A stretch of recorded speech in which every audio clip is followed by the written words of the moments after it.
મનમાં જે થામે છે પૂરું કરી રહી છે. જે રીતે ભવિષ્યમાં અત્યારના કુકાઓ તાલુકાના 45-88 તમે જોઈ રહ્યા છો નજારો. હરેશભાઈ, એક 88 લાવવું હોય ને, અમે સરપંચ હતા, અમને ખબર છે પરસેવો વળી જતું 88 મળતું નહીં. હું તમામ ખેડૂતોને, તમામ સરપંચોને પણ વિનંતી કરું છું કે તમારા ગામમાં આજથી 88 મશીનો આવવા મળશે. આપણે દરેક લોકોએ તમારા ગામની અંદર ગીર ગંગાને આપણે સરકાર મારફતથી એજન્સી બનાવી છે. ગીર ગંગાને માટે આપણે એજન્સી બનાવી છે કે દિલીપભાઈ અને સમગ્ર ટીમ ખૂબ સારી રીતે તળાવની કામગીરી સમગ્ર વિસ્તારની અંદર કરી રહ્યા છે.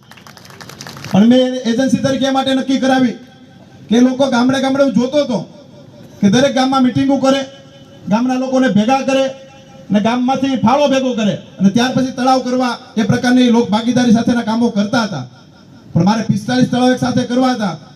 ગમે તેટલા ગામમાં પ્રયત્નો કરીએ, 15-20 લાખનું ફંડ સામાન્ય ગામમાંથી ભેગું કરવું હોય તો એ અઘરું જ પડે આપને. પણ મેં નક્કી કર્યું તો 1 પણ રૂપિયા ખેડૂત પાસેથી લેવાનો નથી. સંપૂર્ણ ખર્ચ એ સરકાર દ્વારા કરવામાં આવશે. એવી વ્યવસ્થા ભારતીય જનતા પાર્ટીની સરકાર દ્વારા ગોઠવવામાં આવી છે. હું જાહેર મંચ ઉપરથી કહું છું કે 45 ગામની અંદર 600 કલાક 88 આંકવાના છે. એમાં 1 પણ કલાક તમારી કે ઓછી નો થાય એની કાળજી તમારે લોકોએ લેવાની છે. તમારે ડીઝલનો પૈસો નથી આપવાનો, નથી તમારે ડ્રાઈવરનો પગારનો પૈસો આપવાનો. તમારે માત્ર મોનિટરિંગ કરવાનું છે કે 1 પણ મિનિટ તમારું મશીન બંધ ના રહે. તમે ગામ લોકો કમિટી બનાવજો, રોજે 5 લોકોના વારા રાખજો કે તમારી 1 પણ મિનિટ કપાતી નથી એની પણ કાળજી રાખજો. દિલીપભાઈ સખિયા મને બાંયધરી આપી છે 600 કલાકની જગ્યાએ 601 કલાક થશે, 599 નહીં થાય. આપણે એ પ્રકારની મોનિટરિંગ કરવાનું છે. મિત્રો, સાથે એ પણ વિનંતી કરું છું કે ગામના લોકફાળા માટે આ 88 મેં જે મોકલ્યું છે એમાંથી કોઈ પણ ફેરાના પૈસા નક્કી નહીં કરતા. માત્ર 100% ખેડૂતને ફાયદો થાય એમના માટે અમે 88 મોકલી રહ્યા છીએ. અમે કોઈ ઉપકાર નથી કરતા, પણ ખેડૂતના દીકરા તરીકે ખેડૂતને કઈ રીતે મદદ કરી શકાય એ પ્રકારના અમે પ્રયત્નો કરી રહ્યા છીએ. હું પણ ખેડૂતનો દીકરો છું. તળમાં પાણી હશે તો ખેડૂતના દીકરાને ધાનમાં કઈ રીતે પકાવવું, જે રીતે પોતે મહેનત કરતા હોય છે, કળમાંથી મણ કોઈ પેદા કરતો હોય બેઠેલો ખેડૂત કરી શકે છે. એ પ્રકારની કામગીરી આપણે કરવાની છે. મિત્રો, વરસાદના કારણે પાણી ઘણીવાર વહી જતા હોય છે. આપણી પાસે વાસણ જ ન હોય તો પાણીનું સ્ટોરેજ આપણે કઈ રીતે કરી શકવાના છે? આપણે પાણીનું સ્ટોરેજ કરવું હોય તો આપણી પાસે તળાવ હોય તો આપણે સ્ટોરેજ કરી શકવાના છીએ. જે રીતે ભૂતકાળમાં મેં જોયું છે, સણોસરા હોય, અમરાપુર હોય, બરવાળા હોય, પટામાં અમારા ખૂબ મિત્રોએ તળાવ ઊંડા ઉતારવાની કામગીરી ખૂબ સુંદર રીતે કરી છે. પણ એ પ્રકારની કામગીરી ગુજરાતની અંદર સાહેબ કુકાઓનો ઇતિહાસ એ પાના ઉપર લખાય, તમે યાદ રાખજો.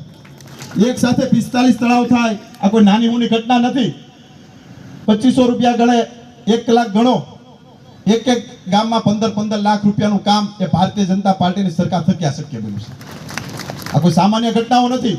અમારો જયસુખભાઈ સામે બેઠા છે જૂના બાદનપુરના, એને તળાવ ઊંડા ઉતારવાની ક્યાંક વાત આવે એટલે રાત દિવસ પોતે એક કરી દે એ પ્રકારે પોતે મહેનત કરતા હોય છે. પણ લોકો પાસેથી ફંડ ભેગું કરવું આ બધી માથાકૂટો થતી હતી.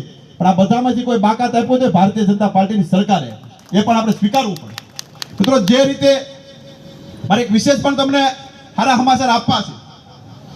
પીપી સાહેબ, કાલે હું ને આપણા પાણી પુરવઠા મંત્રી ઈશ્વરભાઈ, આપણે સૌની યોજનાની માંગણી આ વિસ્તારમાં વારંવાર થતી, પણ પાણી ઉપરથી આવી જાય તો આપણે સારી રીતે સૌની યોજનાના પાણી દરેક તળાવ સુધી પહોંચાડીએ.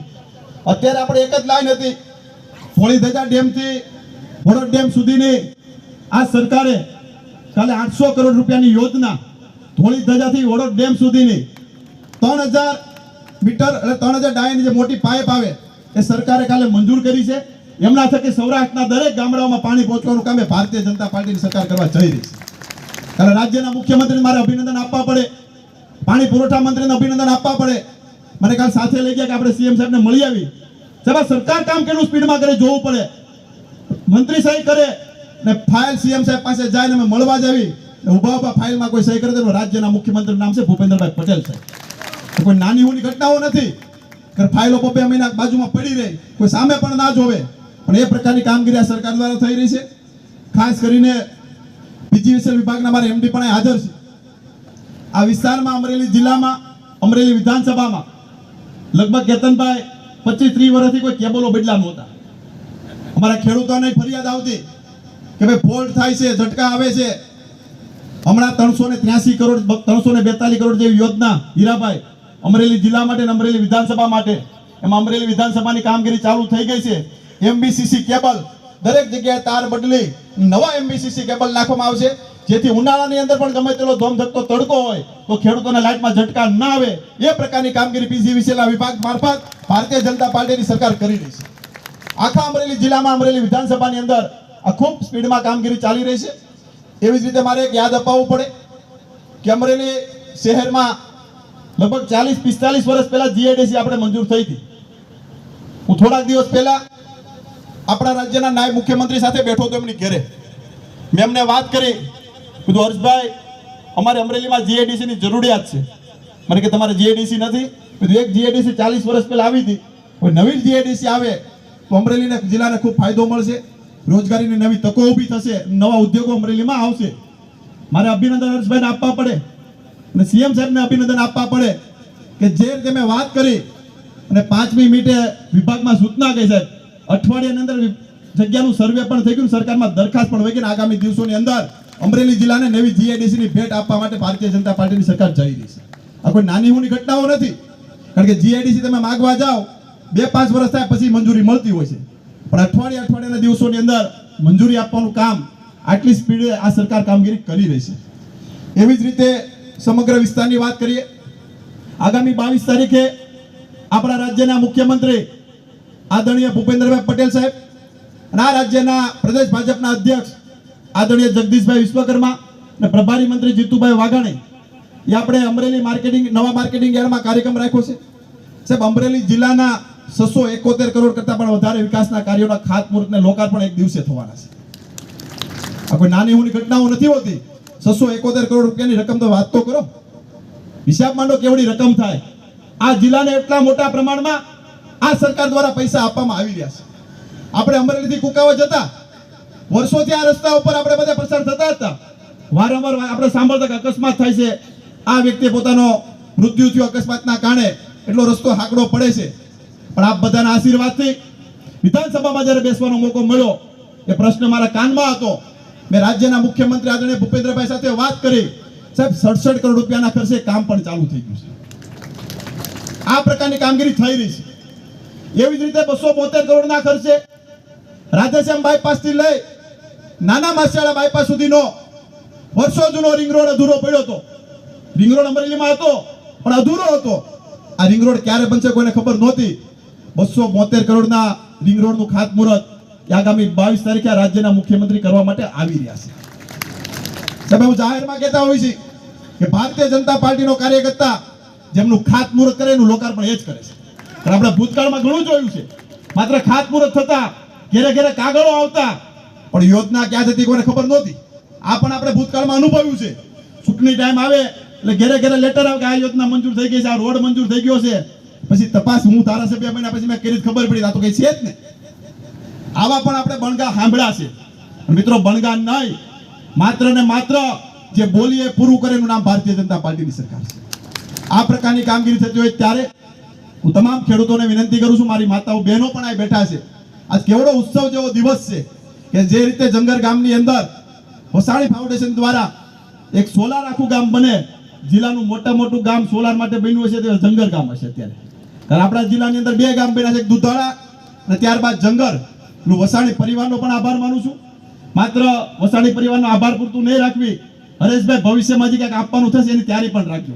હું મારા મિત્ર તરીકે તમારી પાસે હક સાથે માંગુ છું કે આ ગામના લોકો જે માંગણી કરશે તમારે આપવાની તૈયારી પણ રાખવાની છે.